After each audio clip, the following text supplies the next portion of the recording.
এই জবান, যেই জবানের দ্বারা মানুষ জান্নাতি হবে, এই জবানের দ্বারাই কিছু মানুষ জাহান্নামে যাবে। এই জবানের কারণে কিছু মানুষ যাবে জাহান্নামে। এটা বুঝার জন্যে মুসনাদে আহমদের একটা হাদিস আপনাদের সামনে পেশ করি। দেখেন, হযরত মুআজ ইবনে জাবাল, আপনাদের কষ্ট হচ্ছে মনে হয় না? হযরত মুআজ ইবনে জাবাল রাদিয়াল্লাহু তাআলা আনহু নবীজির দরবারে গেলেন।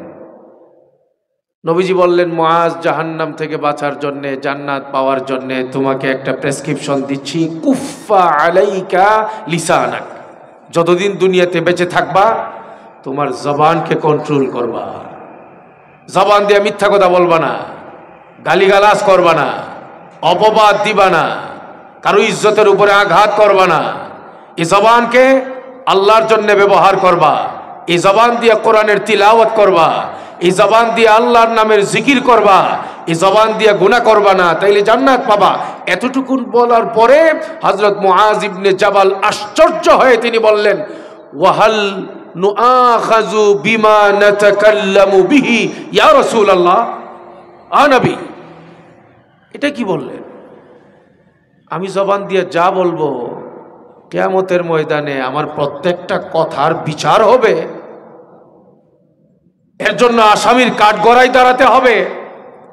এই প্রশ্ন করা মাত্র নবীজি বললেন, সাকিলাতকা উম্মুকা ইয়া মুআজ ওয়া হাল ইয়াকুব্বুন নাসা ফিন নারি আলা ওয়ুজুহিহিম আও ক্বালা আলা মানাখিরিহিম ইল্লা হাসাইদু আলসিনাতিহিম আও কামা ক্বালা আলাইহিস সালাতু ওয়াস সালাম।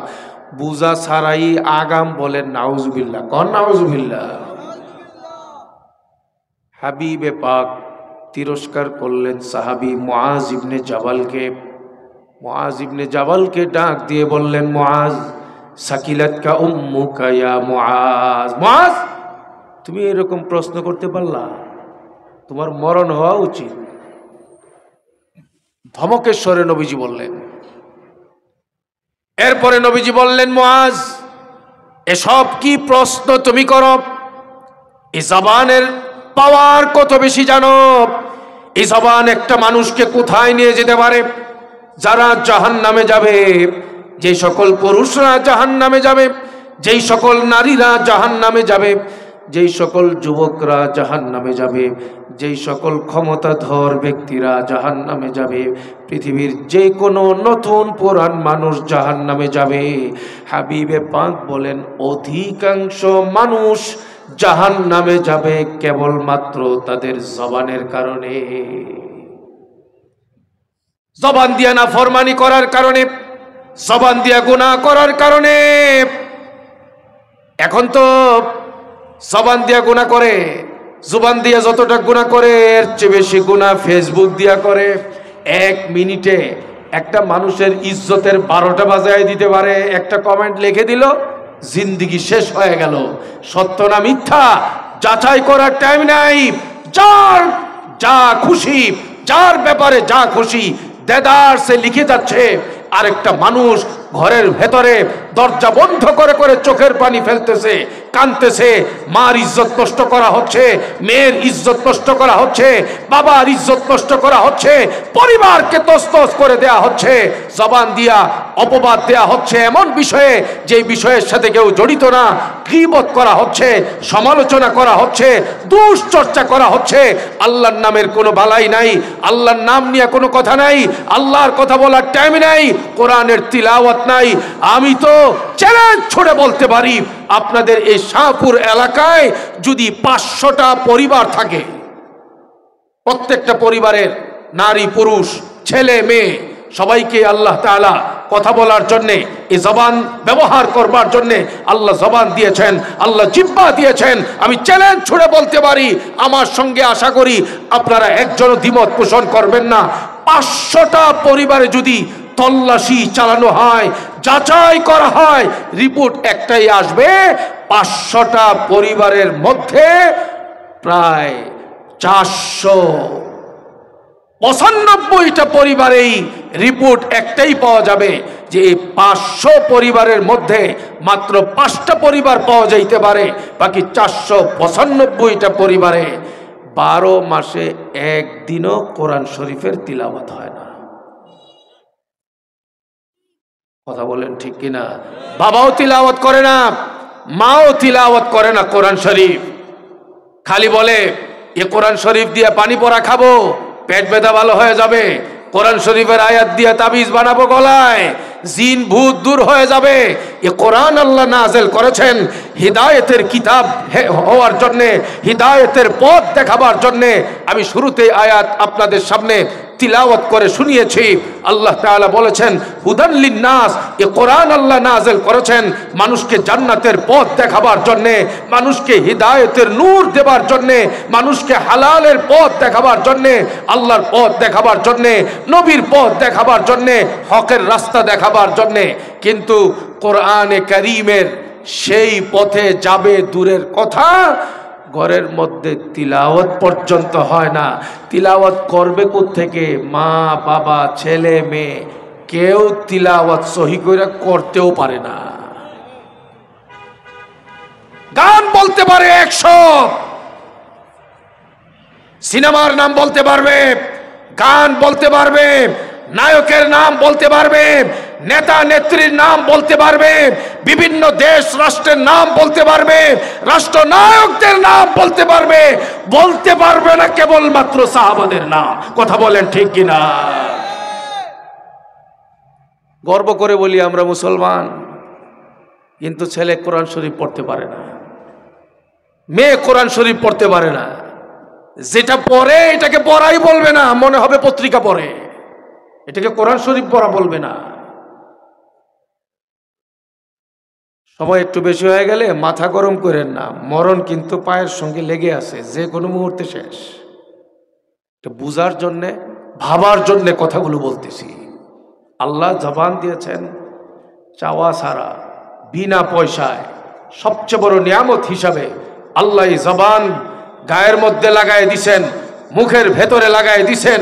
এই জবান দিয়ে আল্লাহর কথা বলার জন্যে, জান্নাতের কথা বলার জন্যে, ইমানের কথা বলার জন্যে, আখিরাতের কথা বলার জন্যে, ছেলে মেয়েদেরকে এই জবান দিয়ে কোরআনে কারীমের তিলাওয়াত করাবার জন্যে।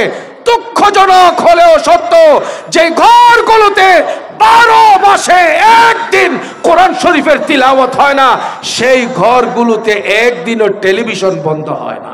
কথা বলেন ঠিক কিনা? জিজ্ঞেস করলে সব আল্লাহর ওলি। নামাজ নাই আল্লাহর ওলি, পর্দা নাই আল্লাহর ওলি। আমার কথা কি কষ্ট পাইতেছেন মনে হয় আপনারা? ভাই আত্মসমালোচনা করতেছি।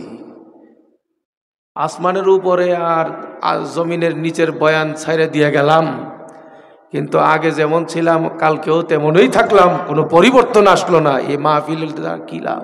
পরিবর্তন তো হইতে হবে আমাদের। আল্লাহ আমাদের সবাইকে বুঝবার তৌফিক দান করেন, আমলের নিয়তে জিন্দেগি বদলাইবার তৌফিক দান করেন। আমিন কোন? আল্লাহ আল্লাহ। আমি আপনাদেরকে কয়েকটা বুখারী শরীফ থেকে কয়েকটা হাদিস শোনাবো। এখন শোনাইবার আগে আপনাদেরকে একটু জিজ্ঞেস করি, দেখি আপনাদের পুঁজিবারটা কীরকম আছে। আচ্ছা বলেন তো, এই পৃথিবীতে যত আল্লাহর ওলি, যত বুজুর্গ, যত ইমাম, কাবা শরীফের ইমাম বলেন, মদিনা শরীফের ইমাম বলেন, পৃথিবীর সবচেয়ে বড় আলেম বলেন, যাই বলেন, সাহাবাদের মর্যাদা আর বর্তমান জামানার মানুষের মর্যাদা কি সমান? বুঝবার জন্য আর একটু আগে নিয়ে আপনাদেরকে একটু বুঝেন। মাহফিলে তো আয়েন না, যাও কয়েকজন আইছেন, আমি খালি আপনি করে গরম কথাই বলতেছি, একটু বুঝানোর জন্য একটু বলি আপনি করে আগান। সেটা হইল হযরত আব্দুল্লাহ ইবনুল মুবারক রহমতুল্লাহি আলাইহি, যার নাম বুখারী শরীফের পাতায় পাতায় আছে। আব্দুল্লাহ ইবনুল মুবারক ছিলেন ইমাম আবু হানিফা রহমতুল্লাহি আলাইহির ছাত্র। সে আব্দুল্লাহ ইবনুল মুবারককে একজন জিজ্ঞেস করতেছেন, হযরত কার দাম বেশি, আমিরে মুআবিয়ার দাম বেশি নাকি ওমর বিন আব্দুল আজিজের দাম বেশি? প্রশ্ন করতেছে। আমিরে মুআবিয়া হইলেন সাহাবী, ওমর বিন আব্দুল আজিজ হইলেন তাবেঈ, সাহাবী না। কিন্তু আমির মুআবিয়া হইলেন একদম সর্বশেষ সময়ের সাহাবী, একেবারে জগৎ বিখ্যাত সাহাবী যে এইরকম না। আর ওমর বিন আব্দুল আজিজ উনি তো ছিলেন তাবেঈ, সাহাবী না, সাহাবাদের ছাত্র, কিন্তু উনি ছিলেন খলিফাতুল মুসলিমিন, জগৎ বিখ্যাত আল্লাহর ওলি, ইনসাফের প্রতীক। তার শিরায় শিরায় হযরত ওমরে ফারুকের রক্ত প্রবাহিত ছিল, হযরত ওমরে ফারুকের নাতি। এই জন্য একজন প্রশ্ন করলেন, হযরত সাহাবী আমিরে মুআবিয়ার দাম বেশি না ওমর বিন আব্দুল আজিজের দাম বেশি? এই প্রশ্নের জবাবে হযরত আব্দুল্লাহ ইবনুল মুবারক বললেন, কি প্রশ্ন তুমি করলা? শোনো, ওমর বিন আব্দুল আজিজের জিন্দেগীর যত নামাজ, রোজা, তিলাওয়াত, তাহাজ্জুদ, জিকির আজকার, ইনসাফের শাসন, যত নেক আমল তিনি তার জীবনে করেছেন, সবগুলো নেক আমল যদি এক পাল্লায় রাখা হয়, আর আমিরে মুআবিয়া তার জিন্দেগীর নেক আমল বাদ দাও, শুধুমাত্র তাবুকের যুদ্ধে নবীর সঙ্গে তাবুকের জিহাদে অংশগ্রহণ করবার জন্যে যেই উট কিংবা ঘোড়ায় সওয়ার হয়েছিলেন তিনি, ওই উটের খুরের সঙ্গে যে ধুলা বালিগুলো লেগেছিল, সেই ধুলা বালিগুলো যদি এক পাল্লায় রাখা হয়, সুবহানাল্লাহ বলবেন না? ওমর বিন আব্দুল আজিজের সারা জীবনের গুনাহ যদি এক পাল্লায় রাখা হয়, আর আমিরে মুআবিয়া সাহাবী নবীজির সোহবত পাওয়ার কারণে, নবীজির সংস্রব পাওয়ার কারণে, সাহচর্য পাওয়ার কারণে তার মর্যাদা এত বেড়ে গিয়েছিল।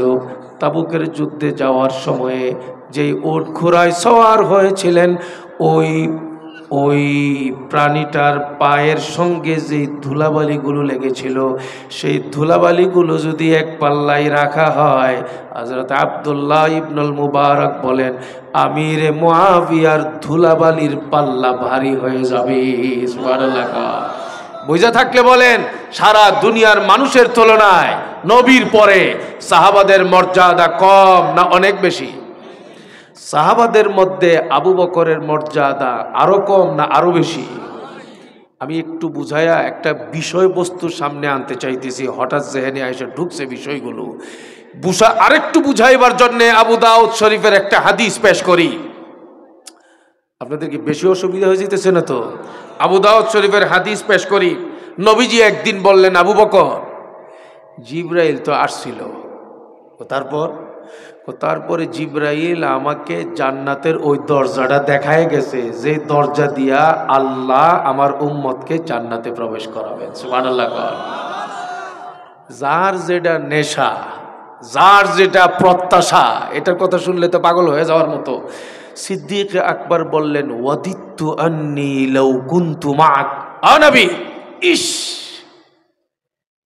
জিবরাইল যখন আসছে আর জান্নাতের দরজাটা দেখায় গেছে, ওই সময় আমি যদি আপনার সঙ্গে থাকতে পারতাম, তাইলে তো আমি দুনিয়াতে থাইকা জান্নাতের ওই দরজাটা দেখে ফেলাইতে পারতাম। নবীজি বললেন, আবু বকর, অন্তত তোমার এই আফসোস করা লাগবে না। আলা ইন্নাকা আনতা আউয়ালু মান ইয়াদখুলুল জান্নাতা মিন উম্মতি।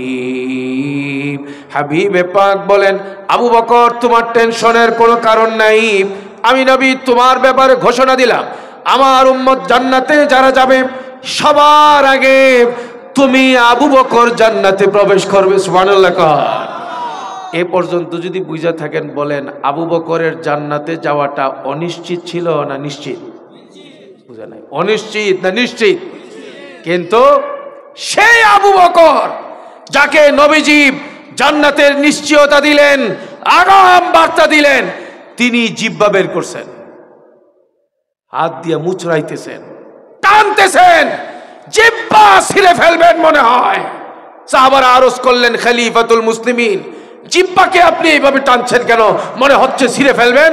তিনি বললেন, আমার আশঙ্কা হয় নবী বলছেন এই জিহ্বাই নাকি কিছু মানুষকে জাহান্নামে নিক্ষেপ করবে।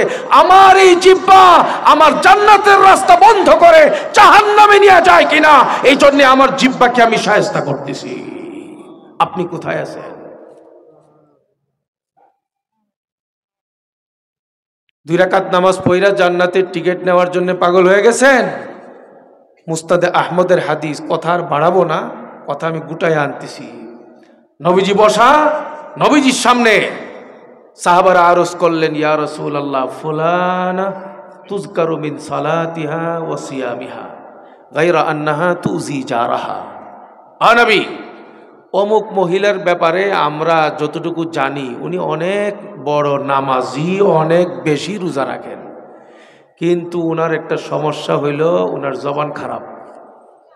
তুজি জারাহা, জবান দিয়ে মানুষকে কষ্ট দেয়, জবান ঠিক নাই, জবানের অবস্থা বড় খারাপ।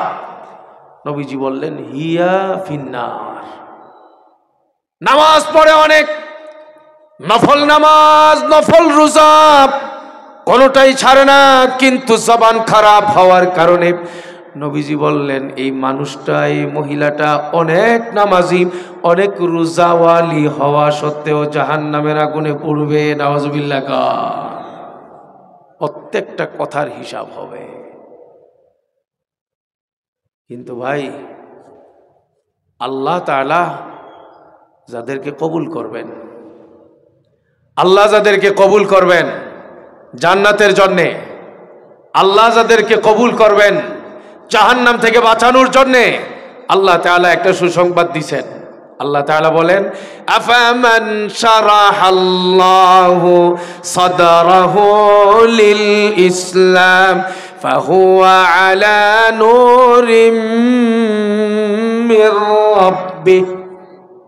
আল্লাহ তাআলা বলেন, আমি আল্লাহ যাদের সিনাকে কবুল করে নেব ইসলামের জন্যে, যাদের সিনাকে ইসলামের জন্য প্রশস্ত করে দেব, যাদের দিলের ভেতরে ইসলামের জানা, ইসলামের জ্ঞান, আল্লাহ সম্পর্কে, নবী সম্পর্কে সুস্পষ্ট ধারণা আছে, জীবন যেতে পারে আল্লাহকে ছাড়তে পারবো না, জীবন যেতে পারে নবীর সুন্নত ছাড়তে পারবো না, জীবন যাইতে পারে হারামের এক পয়সা আমি খাবো না, জীবন যাইতে পারে ঘরে বেপরদা ঢুকতে দেব না, জীবন যাইতে পারে ঘরের ভেতরে গান বাজনা ঢুকতে দেব না, আমি আমার জীবনে, আমি অফিসার, আমি প্রফেসর, আমি জনপ্রতিনিধি সব হতে পারে, কিন্তু আল্লাহর গোলামি আমার জীবনের প্রত্যেকটা ক্ষেত্রে করতে হবে। এই চিন্তা, এই চেতনা যার দিলের ভেতরে আসবে, আল্লাহ তাআলা বলেন সে যেন মনে করে আমি আল্লাহ তাকে সব সময় হিদায়াতের নূর দ্বারা পরিচালিত করব। সুবহানাল্লাহ। ফাহুয়া আলা নূরিম মির রাব্বিহ। আল্লাহর পক্ষ থেকে হিদায়াতের নূর পাওয়ার জন্য আল্লাহ তাআলা হিদায়াতের কিতাব নাযিল করেছেন, কোরআনে কারীম। এই কোরআনে কারীম হিদায়াতের জন্য, মানুষকে হিদায়াতের দলিল দিবার জন্য, হক বাতিলের মধ্যে পার্থক্য করবার জন্য আল্লাহ তাআলা এই কোরআন নাযিল করেছেন। এই দুনিয়াতে সারা জিন্দেগি আপনি যত নেক আমলই করেন, আপনি কখনোই নিজের ব্যাপারে নিরাপদ যেন মনে না করেন। এজন্যে আমি এই কথাগুলো বলছি, কিয়ামত পর্যন্ত হার জামানায় কোরআনের ব্যাপারে মানুষকে বিভ্রান্ত করবার জন্যে, ইসলামের ব্যাপারে, ঈমানের ব্যাপারে মানুষকে বিভ্রান্ত করবার জন্যে চতুর্মুখী ফিতনা চলবে, ষড়যন্ত্র চলবে, এখনো চলছে। কিন্তু সব ষড়যন্ত্র থেকে নিজেকে নিরাপদ করবার জন্যে, বাঁচাবার জন্যে রাস্তা কেবল একটা, কোরআনের পথে আসা। যেই ব্যক্তির বক্তব্য, যেই ব্যক্তির কথা কোরআনের সঙ্গে মিলবে, কেবল তিনি হকের উপরে আছেন বলে দাবি করতে পারেন। যার বয়ান, যার আমল কোরআনের সঙ্গে মিলবে, কেবল তিনি হেদায়েতের পথে আছেন, সেই দাবি তিনি করতে পারেন। কিন্তু এ কোরআন মানুষ যেন পাইতে না পারে, সেই জন্যই অনেক রকমের ধোঁকা ঘরে ঘরে, মহল্লায় মহল্লায়, পাড়ায় পাড়ায় চলে। আমাদের সকলকে এ কোরআনকে সামনে রেখে আমাদেরকে আমাদের জিন্দেগি বানাতে হবে। এ আল্লাহ তাআলা কালামে পাকের এই আয়াতে পরিষ্কার বলে দিয়েছেন, হিদায়াতের একমাত্র কিতাব 30 পারা কোরআন। আর এই হিদায়াতের কিতাবের ব্যাখ্যা জানবার জন্যে আল্লাহ তাআলা নবী পাককে জিম্মাদারি দিয়েছেন, নবী পাককে বলে দিয়েছেন ওয়া আনজালনা ইলাইকা যিকরা লিতুবাইয়িনা লিন-নাসি মা নুযিলা ইলাইহিম ওয়া লাআল্লাহুম ইয়াতাফাক্কারুন। ও নবী, কোরআন আমি নাযিল করলাম, আপনি বয়ান করে দেবেন কোরআনের বিধানগুলো আপনার উম্মতকে, আপনি বয়ান করে দেবেন কোরআনে কারীমের যত মাসলা মাসাইল আছে এই সবগুলো আপনি বয়ান করে শোনাবেন, বয়ান করে আপনি জানাবেন। আর নবী যা বলেছেন ব্যাখ্যা স্বরূপ, নবী যা বলেছেন মাসআলা স্বরূপ, নবী যা বলেছেন আমল স্বরূপ, এই সবগুলোই হচ্ছে কোরআনে কারীমের ব্যাখ্যা। সেগুলোকে আমরা বলি নবীর হাদিস এবং নবীর সুন্নত। সেই জন্য কোরআন মানতে হবে, কোরআন মানার জন্যে হাদিস মানতে হবে, নবীজির সুন্নত মানতে হবে। একটা আরেকটার সাথে উতপ্রোতভাবে জড়িত। কোরআনের ভিতরে কি আছে, হাদিসের মধ্যে কি আছে, হাদিসের ব্যাখ্যা কি হতে পারে, কোরআনের এক একটা আয়াতের ব্যাখ্যা কি হতে পারে, বিশ্লেষণ কি হতে পারে, সাধারণ মানুষ আমরা বুঝবো না। এই জন্যে কালামে পাকের আরেক জায়গায় আল্লাহ বলে দিয়েছেন ওয়াউলিল আমরি মিনকুম, তোমরা তোমাদের সমাজের যারা উলুল আমর উলামায়ে কেরাম তাদের ইত্তেবা করো, তাদের কথা মানো, তাদের ব্যাখ্যা মানো, তাদের বয়ান অনুযায়ী তোমরা চলো, তাহলে কোরআনের পথে চলা সহজ হয়ে যাবে, সুন্নতের পথে চলা সহজ হয়ে যাবে। আমি আমার কথার শেষ প্রান্তে এসে এই কথাটাই জানাতে চাই, আল্লাহ তাআলা হিদায়াতের কিতাব নাজিল করেছেন কোরআনে কারীম, মানুষকে জবানের দ্বারা গুনাহ থেকে বাঁচার জন্যে কোরআনে কারীম নাজিল করেছেন, অঙ্গ প্রত্যঙ্গের দ্বারা গুনাহ যেন না হয় বাঁচানোর জন্যে আল্লাহ তাআলা কোরআনে কারীম নাজিল করেছেন। হাবিবে পাকের সুন্নত কি সেটাও আমাকে জানতে হবে কোরআন মানার জন্যে। আল্লাহ তাআলা 30 পারা কোরআনের ব্যাখ্যা দেওয়ার জন্যে হাবিবে পাককে জিম্মাদারি দিয়েছেন। কিন্তু কোরআনে কারীমে কি আছে, হাদিসে পাকের মধ্যে কি আছে, সোনারগাঁয়ের মুসলমান, মুগরাপাড়া এলাকার মুসলমান অথবা সরকারি হসপিটালের আশপাশের এলাকার সাধারণ শিক্ষিত জেনারেল শিক্ষিত মুসলমান যারা, আমরা তো কোরআন এবং হাদিসের গভীর জ্ঞান অর্জন করতে না পারার কারণে সরাসরি আমরা তর্জমা ব্যাখ্যা বিশ্লেষণ আমরা বুঝবো না। এই জন্য আল্লাহ তাআলা বলে দিয়েছেন উলামায়ে কেরামের ইত্তেবা করবার জন্য।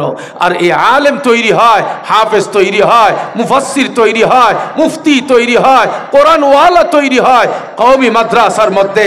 আর সেই কওমি মাদ্রাসাগুলোর একটা হইল ইকরা তালিমুল কোরআন মাদ্রাসা।